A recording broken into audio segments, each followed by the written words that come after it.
اللي بيحصل في المغرب ده يا جدعان؟ ده انا بفتح برافو اولمبيك اسفي، برافو. هذا الشيء كامل داروا على جمله: المغرب في صحرائه والصحراء في مغربها. وهذه الحقيقه. انا قارة لاعنة وفساد كبير كبير كبير راهو ينخر في مقر الاتحاد. هاد الكلاب هادو ديال الجزائر علاش ما مديوراش عليهم الفيزا؟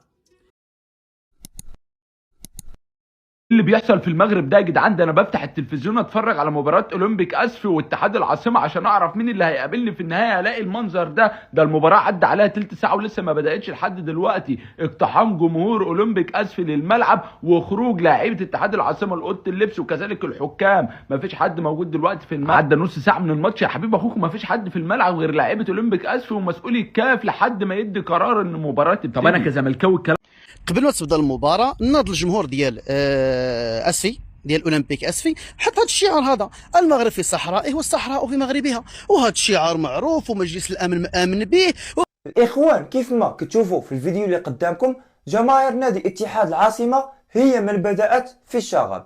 تعداو على الصحافة، تعداو على الأمن، تعداو على المصورين، كيرميو عليهم بالكراسي. هادشي كامل كتشوفوه قدامكم أخوتي، وهادشي قبل انطلاق المقابلة. وهذه الأفعال من طرف الجماهير الجزائرية أدت إلى شحن الجماهير المصفوية ودخولهم إلى أرضية الملعب. هادشي كامل غير باش يدروا الصورة ديال المغرب اللي مقبل على تنظيم كأس العالم. هما قال لك تستفزوننا، قال لك فاش درتوا هذا الشعار قمتم باستفزازنا، وناضوا كيخربوا كيطيروا الكراسه وكيهرسوا وشعلوا لي فلام، ضربوا واحد الصحفي ديالهم كله دمائيات في راسو. هذا الشيء كامل داروا على جمله: المغرب في صحرائه والصحراء في مغربها. وهذه الحقيقه. انا مفتخر ببلادي، انت اش ضرك؟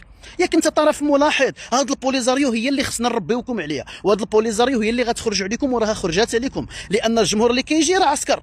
علاش كنقول لكم ما ترحبوش بالجمهور الجزائري وما ترحبش به؟ راه لقى مسلكه، راه مسلكه هذيك خوا خوا، كيقول لك خوا خوا صافي راه مسلكه. واخا يقول لك خوا خوا اضرب مو بطاوه، ما عندنا ما نديرو بخوا خوا، ما عندي ما ندير جزائري. الا كنتو فيكم النفس ما تجيوش لبلادنا، ما تجيوش عندنا، انتم ليس مرحبا بكم. انا من حقي ندير الصحراء في مغربنا ومغرب في صحرائه، من حقي كيما انت كتهز رايه البوليزاريو في التيران ديالك، من حقي حتى انا نهز هذا الشعار هذا، لان الصحراء تهمني. انت اش ضرك؟ ديناها ولا ما ديناش؟ شنو غتربح وشنو غادي تخسر؟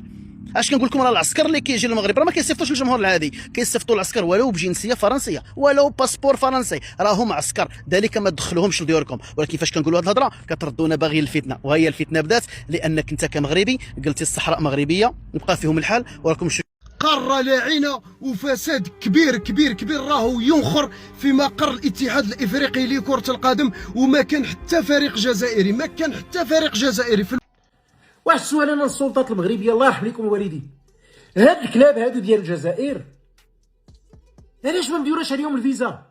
علاش ما نعاملوهمش بالمثل؟ هاد الجمهور ديال الهمج اللي كيجيو غير يوسخوا لنا بلادنا ويبوا لنا في التيرانات ويجيبوا لنا الاجرام ديالهم معاهم، علاش ما نديروش عليهم فيزا؟ شنو السبب؟ شنو السبب اللي يخلينا زعما؟ اش كنستافدوا معاهم؟ اش كنستافدوا معاهم؟ اش كنستافدوا مع الجدوال ديالهم الكلب؟ شتو وين وصلتونا؟ شتو الكعب وين وصلتونا؟ علاش تيبورتيو اسفي؟ علاش تيبورتيو الزمالك كونتر سي ار بي؟ علاش تحبوا البراني؟ شوفوا البراني مالا شنو يدير في ولاد بلادك. اليوسما اللي راكدين على الجزائر تروح تيبورتي اسفي. مهبل نتوما تحرشوا فينا، تحرشوا بينا ولا كيفاش؟ كاين واحد اسمه ما نسميهش ديجا كاع، قال انا ما نسيبورتي حتى انا في افريقيا، ونتمنى لهم كاع الخساره. تسمى تحب ولاد بلادك يضربوهم هكا ويصدمونهم. انا بالاش انا نهضر، ما كانش اللي يحب لي زالجيريون، ما كانش اللي يحب الجزائري. ديجا حنا الجزائري وما يحبش الجزائري، ما بالك حنا كي نخرجوا برا. قال هاكم بالماضي انتم تحبوا ما تحبوش بعضاكم من الاخر.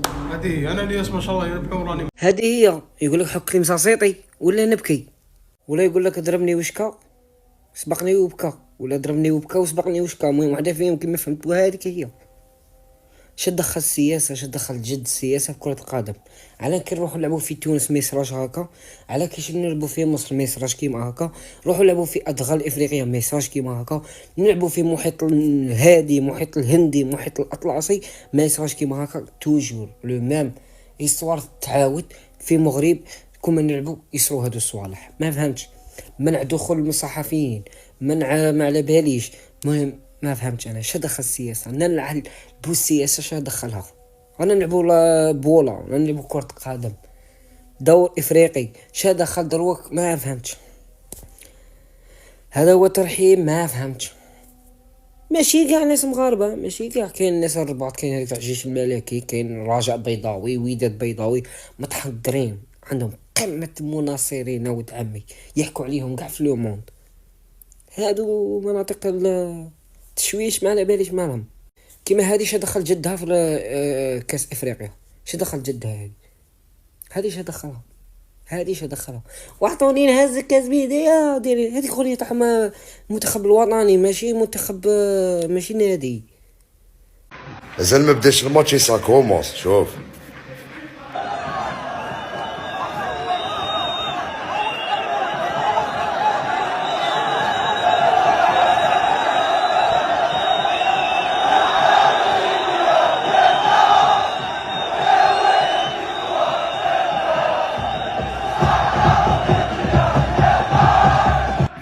اللي راكم فوق التيران لي جورناليست عفسه، هضروا مع كوميسير دو ماتش طلعهم للتريبين يرحم والديك. المغرب والجزائر كالعادة اشتباكات ومشهد سيء جدا في كرة القدم المغربية والجزائرية، الاثنين مع بعض مشهد سيء بيعكس اشتباكات كبيرة جدا بين جماهير اولمبيك اسفي المغربي وبين جماهير اتحاد العاصمة الجزائري. المكان فين؟ المكان في المغرب، الماتش بيتلعب في المغرب، الماتش بتاع اولمبيك اسفي اللي محقق نتيجة ايجابية خارج الديار بالتعادل 0-0 في الجزائر، وهو الاقرب انه يكسب المباراة ويروح للفاينل. ايه اللي بيحصل ده؟ انا مش فاهم اقسم بالله، وايه سببه برضه مش فاهم. المباراة لسه ما بدأتش، بتتأجل اكتر من نص ساعه، مش عارفين نلعب الماتش. جماهير اولمبيك اسفي بتنزل الملعب وتملى الملعب، مفيش ماتش هينفع يتلعب لحد دلوقتي. بعد كده اشتباكات الجماهير مع بعض. ايه اللي بيحصل ده؟ الواحد مش مصدق والله ايه اللي بقى يحصل في افريقيا ده. ودي تاني واقعه يحصل فيها مشكله والمغرب طرف في الاثنين. مره الجيش الملكي المغربي مع جمهور النادي الاهلي في واقعه الازايز والمشاكل اللي حصلت معانا اللي تسببت في ايقاف جماهير الجيش الملكي، وبعد كده ايقاف جمهور الاهلي بسبب الرد. ودلوقتي بنلاقي اولمبيك اسفي المغربي برضه مع اتحاد العاصمه الجزائري. الموضوع بالنسبه لي ليه جانبين. الجانب الاول، انت ليه بتعمل كده؟ انت هتحقق نتيجه ايجابيه خارج ملعبك بال0-0 واقرب ان انت تكسب باي سكور على ارضك وعلى ملعبك وسط جمهورك، هتوصل لفاينل الكونفدراليه. فايه اللي يخليك تتطرق للافعال الغريبه اللي بتحصل بره الملعب دي؟ انا مش قادر بصراحه استوعب اللي بيحصل ده. دي اول حاجه. تاني حاجه، الموضوع بالنسبه للزمالك. الزمالك دلوقتي سعيد الحظ كالعاده، سنه حظه يعني 1% من حظ الزمالك زي ما بقول. المباراه اكيد هتتلعب مش هتتلغي، فلما هتتلعب المباراه مهما اتاجلت اكيد هيبقى في عقوبات شديده جدا على جماهير اولمبيك اسفي، وارد جدا انك تلاقي مباراه الفاينل من غير جمهور، فالزمالك يلعب الذهاب من غير جمهور والاياب على ملعبه هنا بجمهور. يا حلاوتك يا حلاوتك يا حلاوتك، انا ما شفتش حظ كده في الدنيا اقسم بالله بالنسبه لجمهور الزمالك. وبالنسبه للزمالك السيزون ده تلعب ربع نهائي، نص نهائي، نهائي، الثلاث ماتشات الاياب على ملعبك، لا ووارد ان مباراه النهائي سواء هتلاعب اولمبيك اسفي ال14 في ترتيب الدوري بتاعه او اتحاد العاصمه العاشر في ترتيب الدوري بتاعه، فريقين اسوأ من بعض، لا ممكن كمان تلعب مع اولمبيك اسفي بدون جمهورهم كمان. حظ زي كده انا ما شفتش والله. المباراه حتى الان لسه ما بداتش، وانا بصور الفيديو بعد نص ساعه بالظبط، وارد تبدا بعد دقائق. ادينا مستنيين نشوف ايه اللي هيحصل. هل المباراه هتعدي بسلام؟ ان شاء الله تعدي بسلام، ان شاء الله ما يكونش فيه اي اصابات ولا اي حاجه تحصل وحشه سواء من هنا او من هنا، سواء من الجمهور المغربي او من الجمهور الجزائري اللي موجود في المغرب. ان شاء الله المباراه تخلص بسلام، فريق يكسب ويكون موجود في الفاينل عشان يلاعب الزمالك ويكسب الزمالك بالمره وياخد الكونفدراليه عشان نخلص من الخنقه ومن القرف ومن الفيلم اللي احنا فيه ده.